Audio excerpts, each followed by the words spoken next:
Good morning to all of you. Myself, Professor Bhagyashree Lachwani from Ahmedabad Institute of Technology. Today in this lecture, we are going to cover the topic array, and in that we will focus on the one operation, that is searching of an array. The subject is data structure, that is DS. The main logic of that operation is, as an input, you are given one array and one element is given to you. You have to search whether that element is present in the array or not. So first we will discuss the basic overview. Array, first of all, you have to take from the user the array size. Just we will discuss from the programming point of view as well. Okay. So first take from the user what the value of n you want. Once the user is entering the array size, take that many number of elements from the user. Just take an example. User is telling the value of n will be 5. So take the 5 values from the user. First task, take the value of n. Second task, take n values, that means take 5 values from the user. Third task, which element you want to search in an array. That means you have to search whether the element is present in the array or not. Now, before we will search, just think the basic scenario. We are having two conditions. That element can be present in the array or it may not be present in the array. So how we will check the both conditions? If it is present in the array, that means we will start to search that item in the array from the first index, that is from a of 0. If it is found, then no need to check for the further elements. We have to break here our searching procedure. Suppose it is not present at the a of 0. So we will check a of 1. If it is not there, we will check a of 2 and like on. Till we are searching criteria is found. Okay, once the searching criteria is found, we will just print that at this location your value is present. And we have to break there our searching. That means no need to check further our array. This is the first condition, that our searching key is present in our area, in our array. Now the second possible solution, like if our key that we have to search is not present in our array. It may happen because the user is giving you any random value and you have not put that value into your array. What you have to do? At that time, at least you have to scan your array once.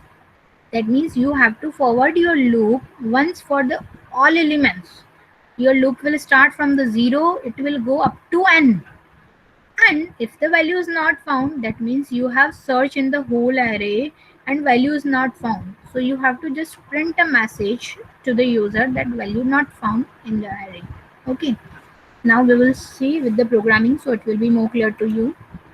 First, hash include stdio.h, header file for the standard input output. Hash include ponyo.h. For holding our screen, we will include this header file, that is ponyo.h. Main program we will start at the initialization, integer a of 30. Integer a of 30 we are declaring for only the declaration part. It is not compulsory that we will put the 30 items there. It will only for the allocation that maximum 30 items we can store in this array. X, that value you have to search, and array size that we will take from the user, I, that we will use in the for loop. Okay, so three basic steps that we have already discussed. First, take from the user value n, that define the array size. So scan that. Once the n is given by the user, take that many values. So reading the values into the array, we will forward the for loop. So for I equals to 0, I less than n, I plus plus, scanf each and every array element. Then take from the user which value you want to search. So enter the value to be searched. That is, we will store in the x. So in the scanf, we will use x. Now the basic main logic for the searching criteria. The two conditions we have discussed. Element can be found, element may not found. So our loop will start from the 0. That is the first location of the array. So I equals to 0. In the while loop, I less than n.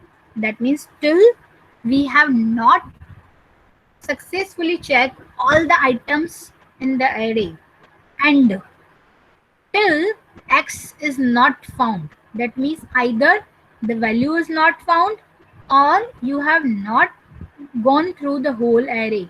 You have to continue your searching. If it is found, then okay, you have to break down the loop or you have to increment the value of I. This was for the both conditions. Now, which condition is actually followed here that we have to check. So just check if I is less than n. That means see here where our loop will break down. Either we have gone through the whole array or if somewhere in between we have found our element. Just take the first case. Somewhere in between we have found our element. Just take an example, I equals to 5. So x, suppose value is 5. 5 is equals to now a of 5. That means we will not now enter into the while loop. So we will come out of the while loop. Okay, so here I just take an example 5 and our array is of 10 elements. So 5 is less than 10. That means element is found. That's why we are now out of the while loop. So just found at the location I is 5. That means it is an index. Okay, so location will be I plus 1. That is the index plus 1.